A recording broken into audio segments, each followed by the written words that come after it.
It's here. It is finally here. The moment, the time has finally come.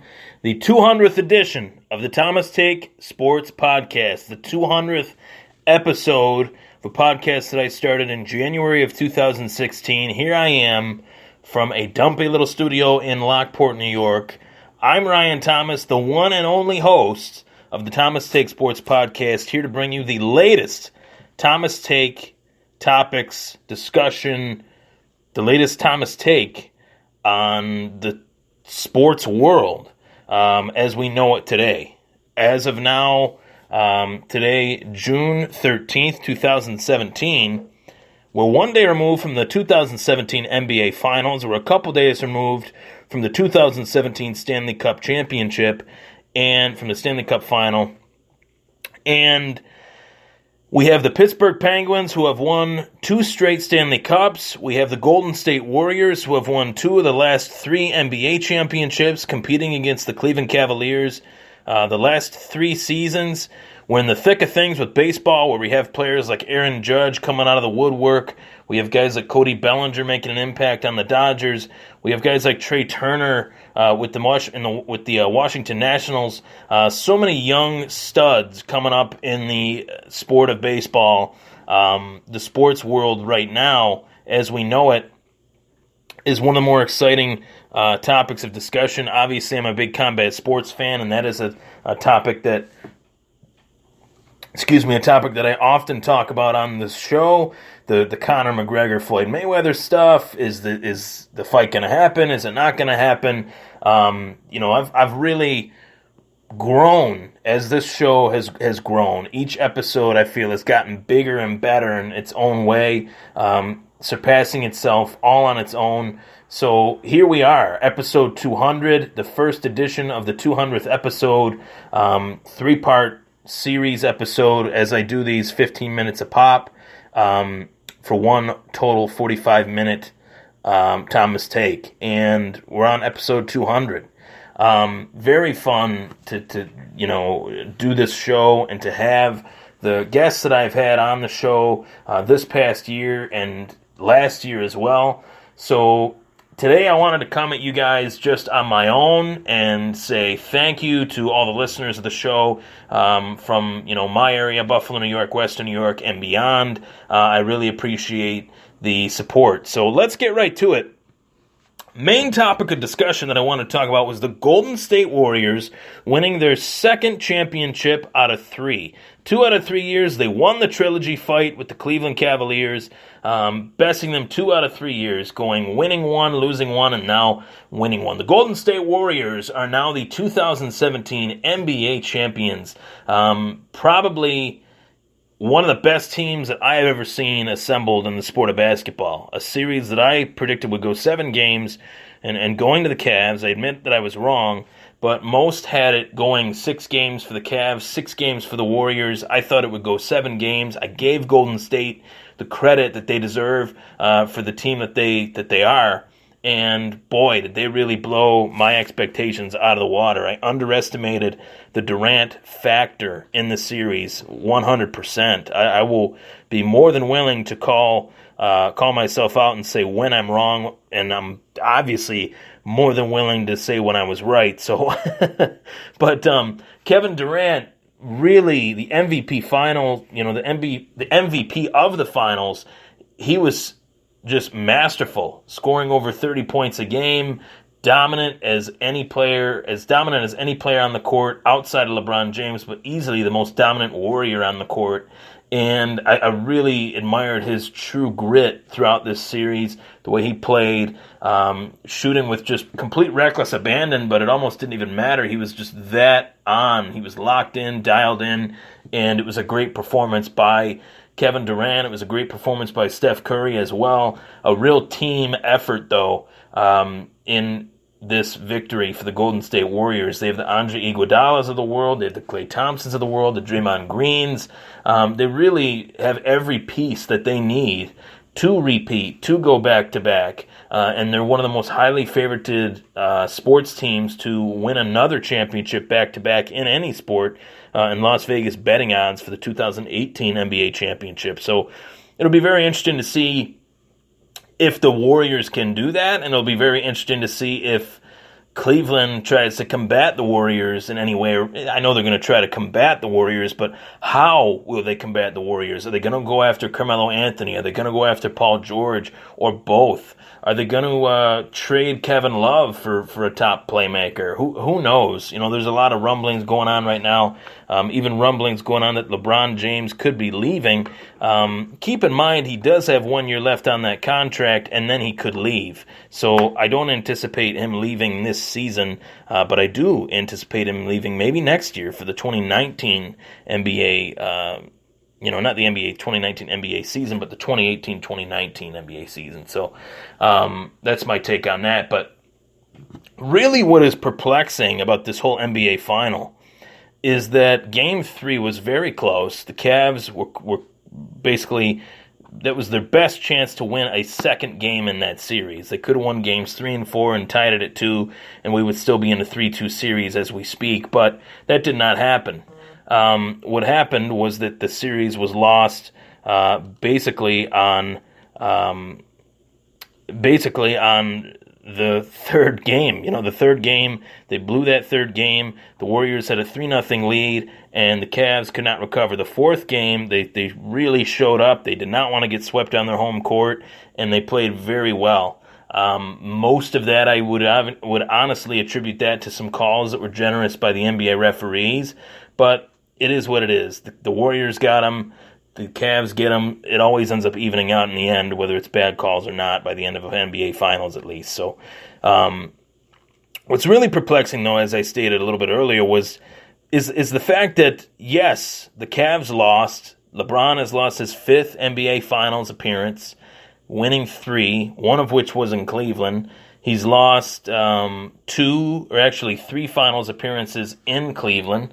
2007, 2015, and 2017. That does suck, but the fact that there is this much hate towards LeBron James, a guy that has really been the pillar of the NBA since the day he stepped onto an NBA court as the number 1 overall pick, the chosen one type player, realistically, this guy is a player that I highly admire. I think that he's a guy that should definitely be mentioned in the annals of greatness. One of the top 5 best players of all time. One of the best two-way players that the sport of basketball has ever seen. Is he the three-point shooter that Kobe Bryant was? No. Is he a guy that has some deficiencies in his game? Every great player has a deficiency in his game in some form or fashion.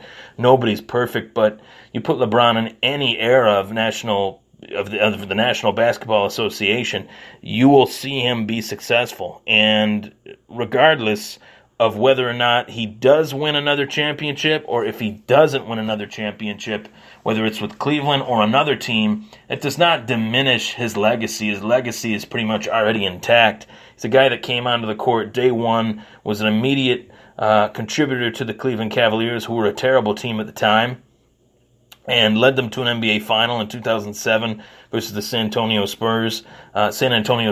And I really think that this guy deserves more credit. Look at his career. Yes, it's his 5th NBA Finals loss, but he's been to 8 NBA Finals, 7 in a row. So, what more do you want from the guy? He averaged a triple-double in the NBA Finals, the first player to ever do so each game. So I don't really know what more you could ask for. He played really, really hard. Kyrie Irving played really, really hard. Kevin Love showed up in moments that he needed to.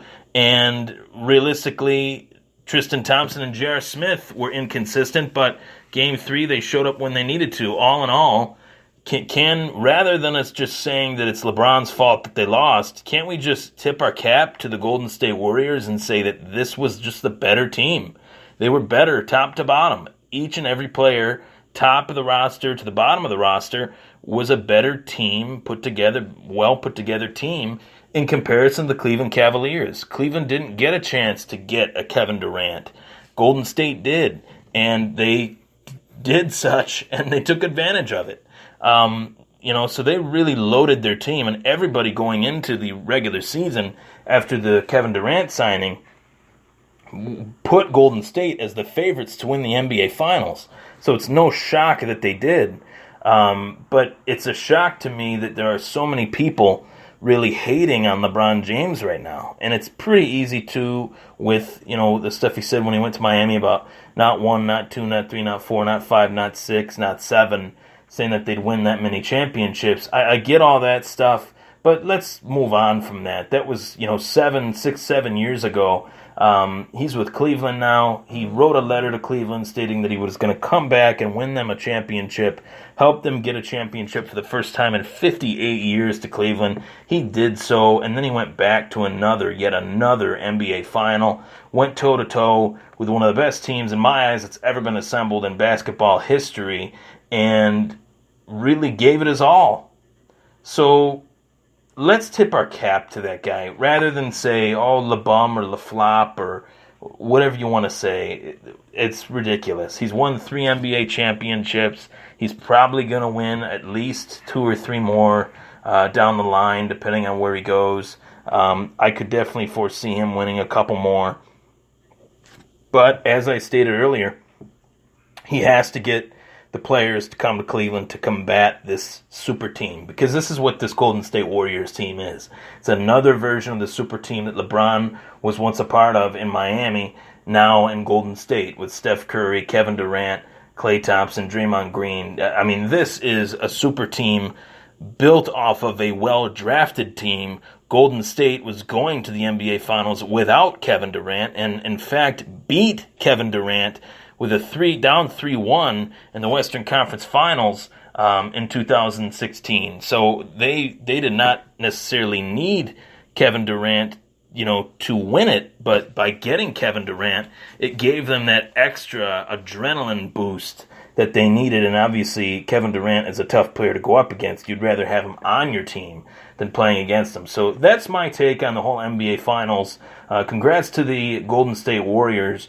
One up, big ups to you guys for playing like madmen throughout the entire season, only losing one postseason game. That postseason game coming in the NBA Finals, Game 4, where the Cleveland Cavaliers were able to defeat the Golden State Warriors, the only game in which the Warriors had to succumb to defeat. So that's my take on the NBA Finals. In closing, the final Thomas take, I wanted to talk about the final Thomas take for part 1. I'll be back on for part 2 after the commercial break, but wanted to talk about the whole Jeremy Maclin situation with the Buffalo Bills. I got a lot of Buffalo Bills fans asking me what's my opinion on that. My opinion is this: anytime you have a high-profile free agent in any sport that is maybe pushing 30, 28, 29, 30 years old, at this point in the offseason, he has to weigh each and every option. Jeremy Maclin did so, visiting with Buffalo, visiting with Baltimore, and fielding offers from the Philadelphia Eagles, his former team. By fielding every offer, you, as a player, you're considering everything: coaching staff, scheme, team leadership, camaraderie, all sorts of stuff. And we're talking about a guy that, in all, considered every single option. He considered every single option, really put it all out there, and said to himself, I'm going to go where I can get the ball, where I can be a number 1 wide receiver that this quarterback can lean on me and my playmaking ability, and where I can make the most money. Baltimore offered him all 3 of those things. You got the quarterback advantage with Joe Flacco, who, when healthy, with weapons, is one of the top 10, top 12 quarterbacks in the National Football League. You have a real status as a wide receiver 1, and you have a status with the coaching staff, a former offensive coordinator that you worked with in Philly, in Marty Morningwig. So I like the fact that Maclin did choose the right fit for him. Would I have liked for him to come to Buffalo? Of course. But that wasn't the case. I truly believe that the decision came down to the quarterback, Joe Flacco or Tyrod Taylor, and Maclin chose to catch passes from a Super Bowl winner. Tune in for part 2. We'll be right back.